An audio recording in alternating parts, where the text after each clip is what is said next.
So welcome to today's conversation in our series of conversations with women of significance in STEM leadership.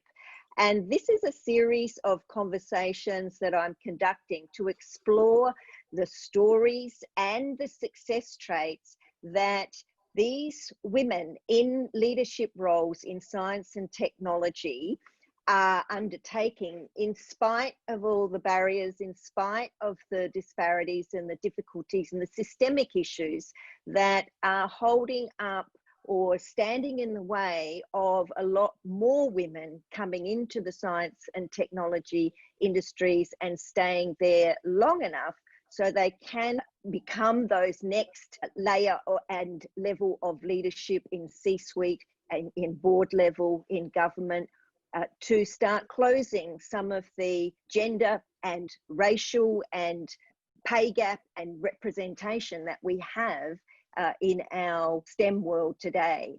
My name is Leah Zalams and I am a leader development coach in the science and technology industry, and I am your host today. And today we have with us Professor Xinhua Wu. And Xinhua is the Pro Vice Chancellor of Monash University. She also specialises in aerospace materials science and the founder of Ampro Innovations. So welcome today, Xinhua. Thanks, Leah. Thanks for having me. Wonderful. So I'm looking forward to, as I said in the introduction, to hearing a little bit of your story of how you've come to be doing what you're doing, how you've overcome some of the most significant challenges in your journey, and to explore some of the traits and attitudes that have kept you strong and kept you moving forward in this STEM world. So perhaps we could start with you telling us a little bit about what you do now and what problem that solves. Thanks, Leah. I have two jobs in practice. One is as a scientist. As I mentioned, I'm a material scientist. Specifically, I'm an aerospace material scientist. I study developing materials and the manufacturing processes for aero engines and aircraft applications. Been doing that for more than 2 decades or nearly 3 decades. And I worked with male-dominated industry. You could say aerospace is very much male-dominated. I worked in Europe at University of Birmingham for 20 years because Birmingham is very close to Rolls-Royce. So most of our projects are associated with Rolls-Royce. And of course, we also work with aircraft companies like Airbus and European other engine companies like French air engine companies, Safran, a lot of them. So this is a male-dominated industry, there is no doubt. But I enjoyed that until I moved to Australia. I start, taking more management job, and here then gradually become last year I was appointed as a Pro Vice Chancellor for Monash University to help facilitate partnerships with for the Monash Technology Precinct. Because my experience with major industry partners all my career, I've been learning how to work with them, how to forming a partnership. So university wants to use my expertise trying to facilitate the industry growth or supply chain growth and to bring them to Monash Technologies Precinct. And so, Xinhua, what inspired you to take this path?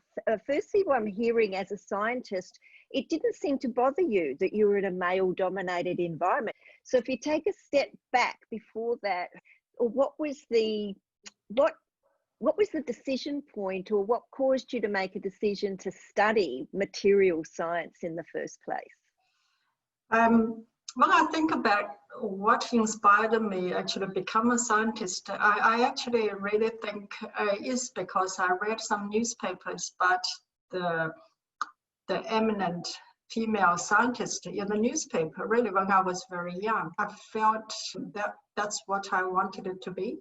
And when I chose material science, in fact, I'm extremely good in physics, but I felt physics is too far away from application.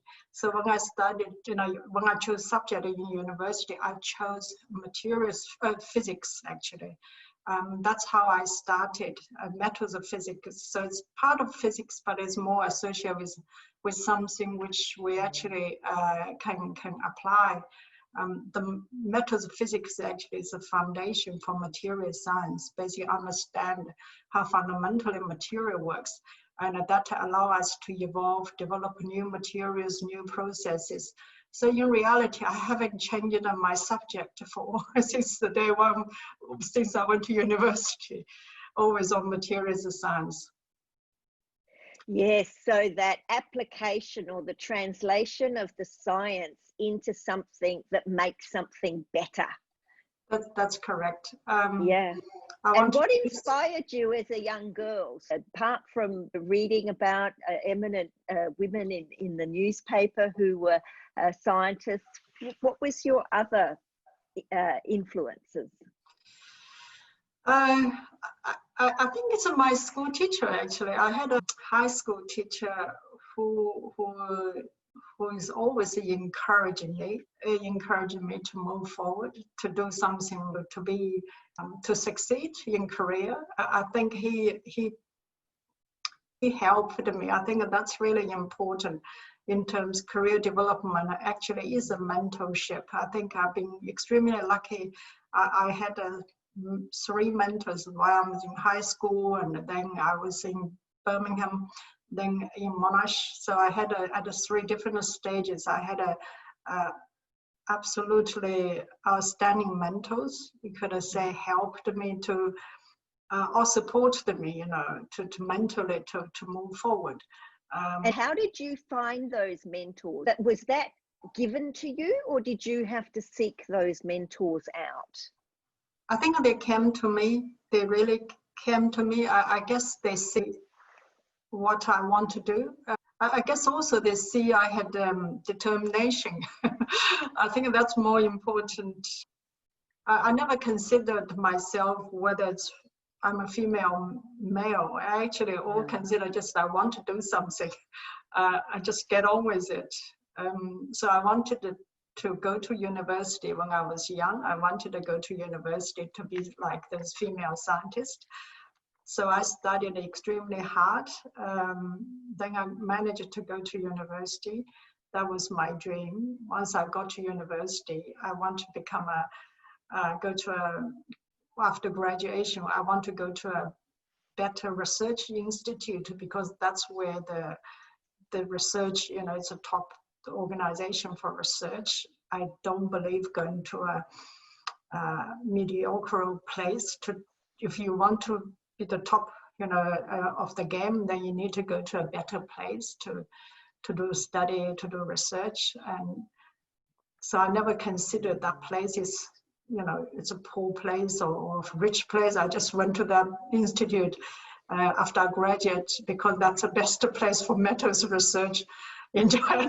And Xinhua, this is an interesting point that you make, because in your eyes, and that was something from within you that was driving you to choose the best place to be, to give you the best opportunity to do the best research. So how did you define what that best place was? What was the definition of that top research institute for you? Well, I studied in China for my bachelor's degree, and that time in the methods field, the best methods institute was Chinese Academy of Sciences, Methods Research Institute. So it's recognized nationally, internationally, that's the best materials institute in China. So when I took examination for master's degree, at that time there wasn't a PhD degree available in China. The master was the best you can get. So I went for it and I got a position there to do master degree there. So that was all I wished for, and I worked very hard, studied very hard to get there. I always believed there was a saying, you know, if you want to, if you want to see how high the boat is on the level, you have to go with the water level. And the higher the water level, the boat is higher. So if you really go down the, you know, if you want to be among the best team, you have to work in the best team. That's such a good point, isn't it? And I think this is what drives that element of competition and of wanting to be the best, to produce the best. And yes, who we associate with and what data we consume, that all combines to influence the person we will become. And the potential for success is accelerated and amplified when we're associating with the best and learning from the best. That's correct. So what was some of your biggest challenges as you were carving your path? Because it sounds to me that you were very clear in once you decide something, you're very clear about going for that, and it's a matter of set your sights on the goal and go. That's what I'm hearing from you in terms of your personal sense of perseverance, determination, like you said, but also recognizing and deciding the direction and the way you want to go. So what challenges did you experience? I think that there are a lot of challenges in anybody's life, whether it's social challenge, life challenge, family challenge, you know, work environment challenge. We will meet all sorts of challenges, everybody. It's not just me, even very successful male colleagues, whatever the level we are working on, whatever job we are working on. So for me, yeah, there are a lot of challenges, especially in a male-dominated environment. And working with a company like Rolls-Royce, we had a lot of, I constantly have 20 projects with them on the run at the same time. So it was extremely challenging in terms of who you deal with. We have a different people, different attitude. And I am female, and I tend to speak very quietly. But I found, to me, I just didn't think too much about the challenges. I just worked. I just focused on my project, focus on the task given to me, trying to do my best. What's the outcome like? You know, science sometimes is not always 100% successful. If that's the case, you wouldn't call it research. You know, research, there's certain element. So sometimes it's not, you don't get to the answer you wanted. It's just to give you the facts, what should be. So in that case, some people will think maybe you failed. But to me, you know, as long as I tried hard, that's all matters. I failed, I tried, that's all I can get. That's what the world can give to us, or God give to us. And that's all matters, as long as you feel that you are moving forward. What I learned is, even sometimes you get criticism for things you didn't give the result people wanted, or is it because the subject is as such? But there are a lot of other bystanders, you know, other colleagues. They are watching how you perform, how you deliver, and they actually see the truth behind it. You know, what valuable contribution you are making, what progress you are making. Our job is review the facts. It's not deliver all the success people wish. Sometimes it's about, you know, how a scientist is found out the facts, what are the science behind each topic, and your colleagues, your peers are overseeing those results and recognize what you are achieving. So sometimes the setback, it's important about how you conduct yourself, conduct your work. If you've done your best, and that's all matters, you will get where you are eventually. And I'm also hearing the importance of having those other people backing your work, or they're in your support team, to then be able to support you when perhaps the results are not what managers are looking for. And this is so important. And as you said too, that your style is to be very hardworking And yes, you are female and you are more quietly spoken. So what are some of the ways that you made sure that you had your voice heard in those meetings, or that you held your ground when perhaps the criticism was coming or the results were not pleasing to the powers that be? How did you conduct yourself through those conversations? The most important is to stick with the facts. Stick what you can come up with, what your result presents. If you've done your best, trying to do the best, then other people will speak for you. One thing probably changed my career or perspective is when we were in the UK, we had a monitor for all the industry collaborations between university and a company. And we have an independent monitor from a strategic partnership, from government. One day they told me, said, there is any innovation, innovative work is coming from my group. I was extremely happy about that comment, because then this person introduced me to the French air engine company, Safran, that was UK and French defense collaboration, and I participated. Because of his introduction, he believes I've been trying to be innovative and deliver the best outcome, whenever the project is given to me. It's that partnership with Safran actually is how we build up enormous 3D printing activity in Australia, because Safran's support came with me to Monash in 2011. They've been supporting my research in Monash for about 10 years now. It's been a congratulations. Yeah.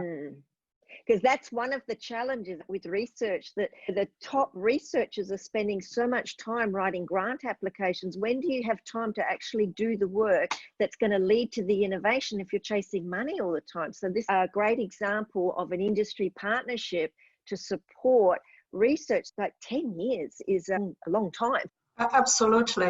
I love working with the industry. I think people tend to think industry research is mundane. In fact, maybe my industry is different. In aerospace industry, is totally opposite. It's where they take your science to the top, because for aerospace industry, they have such demand on the performance of the material, at the same time have such demand on the cost reduction. So if you want to produce something better and cheaper, it requires enormous total understanding of the fundamentals to provide a solution that allow you to really better your science research and to come to the top. Otherwise, you won't be able to deliver it. So in terms of publication, sometimes you can publish one result or one outcome from your material, but in application, you want to achieve the application standard, engine for 25 years, everything is predictable and also cheap. You really need all 10 aspects, they're all the best, they all meet the requirement to get it into the application. So that actually push our research to the forefront of the world in this particular field. So I benefited so much from industry's needs or demands and the mentality actually to drive the research to the top level. So that drive for excellence, the drive to the top of the mountain, and to work hard and to persevere and to be honest, to be thorough, to focus on the facts. I'm hearing all of these themes that are very much a core to who you are, Xinhua. In addition to those, what do you think, what are your strengths or the things that stand out for you about yourself that you have created so much success already, and that might be helpful to younger women coming through, or women looking at the idea of creating a career in such a highly specialized and important industry?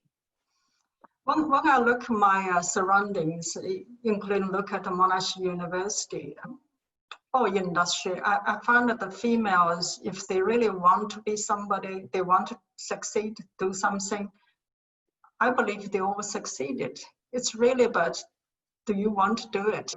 Do you have that determination to do it? Because sooner or later, the surroundings or the organizations, the customers will notice you are delivering. It's actually not that difficult if you just deliver whatever the customer needs. You will get where you want it. Gradually, you just will grow. You build up your knowledge, build up your capability, and build up your team. And a lot of my success really attributes to my team. I have an outstanding team. We have a same mentality, same spirit to do the best for our customers, for our industry partners. They really did the job for me. All I did is provide environment, provide the funding, actually, to keep the project, to manage it. So that's about it. So if any female colleagues want to do something, as long as you want to do it, you will get there. So that desire has to be there within the individual. But what I'm also hearing from you is that you've created an environment that has supported your team to succeed, and you're also endorsing your team for their contribution, and that they are the reason that you are successful. So these are the kinds of leadership communication strategies that we are teaching and fostering in corporations. So you phrased that so effectively there. You made it sound so simple. And I must say that having that long-term relationship of secure funding, that must take so much pressure off, to allow the team to focus on, as you say, what does the customer want? What's going to make the customer happy? What do we need to do to give the best quality at the best project price as well? So many areas that you are managing and leading that is not strictly the technical aspects of your job. So you've really bridged that gap that we talk about of moving from scientist to leader and manager of others. And so many great teachings in our short conversations here, Xinhua. So if there was one thing that you know now that you wish you had known, say 10 years ago or 20 years ago, what would that be? If you were talking to your younger self and you were giving your younger self that one nugget of wisdom, what would that be? Trust yourself and stand in the shoes of your customer, to think how they wish the project to be delivered. If you can think in their shoes, then you can deliver. You will become a long-term partner, strategic partner. The scientific research, if totally based on government support, it's not enough. And the science need the target, need the demand from the application to help you to drive the innovation, drive the level of the scientific research. That has to come from the application, from the customer demand. That actually will help you become the best in the world if you deliver what they wanted. So we need to focus on the customer's needs, and then do your best to help. That is actually a fantastic opportunity to guide you to become the best in the world. The industry partnership is critical. We can't become a drag to them. We have to think ahead of them, because we have time to think, they don't. So if we can actually help them to predict what they need in the future, how you can help them to run ahead of them, to support them, then they can get the justification from their company to come back to support you. And it has to be a win-win situation. And that idea that you are the thinking room, you are the brains trust, a specialist thinking expert. I love that approach of, yes, we've got to meet the demand and the need today, and we've got to be one step ahead. And so this is where you're marrying both of those worlds of the outcome-driven research to deliver to a specific need, and then you've got to do the blue sky thinking as well of what comes next. And I guess you've got scientists that some will prefer more the outcomes-driven work, and be working towards that. And there'll be others that have more of that creativity and drive to be that absolute innovator. And I think this is what is often underestimated in the world of science and technology, and partly because I think oftentimes you are so busy doing the work that when do we hear about the success stories and the application of that work? So I've really enjoyed our conversation today and learning a little bit more about you today, Xinhua. So in closing, from where you sit, if there was a way to encourage more young girls to pursue the science and technology subjects and education and go into research and industry partnership, what could the system or what could be done better from an institutional perspective that would help more women make those choices and stay in those environments during their careers? I think there's a misconception, maybe a lack of publicity about engineering. We regarded engineering as a boring, everybody wants to do something but design, all the females are design. But in fact, that's not true. Like the things we are doing, even in material science, we are doing design every day. Design the materials to be the better materials to be used, have a better life, have a cheaper cost to produce. And it's such innovative environment, topic, but people don't know about it. And the young girls don't know about it. All they can see is about, say I'm going to design a toy or furniture or art. They think that that's the only design aspect, which isn't true. The STEM aspect, every engineering topic has a vibrant design element in it, and that has not been explained or transmitted to the younger generation, and they don't see that, they don't know that, they don't know, therefore they don't choose. It is our job actually to tell them what are fantastic, exciting research areas could be in those engineering topics. It's really, really exciting. I still get excited every day by the topic I'm working on. So it's a shame that the media or the publication, they have not been able to transmit that message to the younger generation. We've got to get to the girls in high school. And I think what more to your point, you had a teacher who saw the potential in you and encouraged you down this path. And that's another gap we see, that the teachers they don't know about the excitement and the potential from an engineering degree. So how can they possibly convey that? And so this is where social media is helping with that. We do have different initiatives to showcase what women are doing in their science and technology careers. And that's where I hope that conversations like these we can share with younger women and girls making their career decisions, and to create that avenue of curiosity to find out more. And as you say, if they don't know about it, they can't make a choice about it. And it's more than just seeing it as another option. Like I know when I was deciding what degree would I do, and I've got the university manual and flicking through it, what was the career advice? Oh, you're bright, you can do anything. That was not advice. But what I chose was biochemistry, because the study of life at the molecular level, this is what was my inspiration.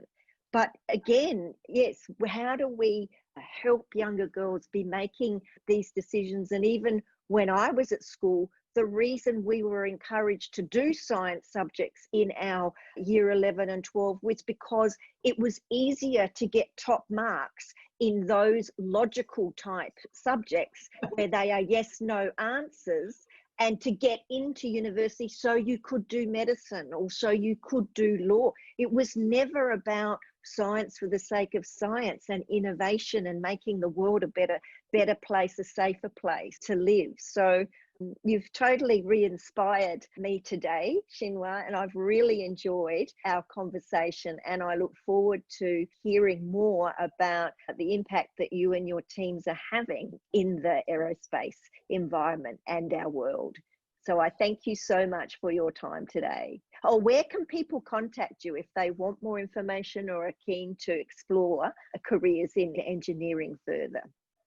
Well, I have my work email. It's my name, xinhua.wu@monash.edu. Excellent. They are welcome to contact me. But I also want to take this opportunity to thank you, give me this opportunity. I think what you are doing is exactly the path we're trying to inspire, bridge the gap between our world and to the younger generation, to the teenage girls. Hopefully, this will influence some of them to enter into this exciting STEM field and to understand this field a little bit better, and then be able to enjoy their life, enjoy their research, enjoy their career in this fantastic field. I feel privileged and blessed, and I'm really grateful I had an opportunity to get into this field. Oh, thank you so much. Thank you for that. And how wonderful is it that you are as excited about your work today as you were all those years ago when you made this decision? And I think that also is testimony to the importance and the variety and the ability to stay stimulated through your career. And the world needs more engineers, more technologists, more women to come into this arena so that we can create products and solutions that will solve our world problems. So I thank you again, Xinhua, and I look forward to more conversations in the future. Thank you so much. You're welcome. Thank you.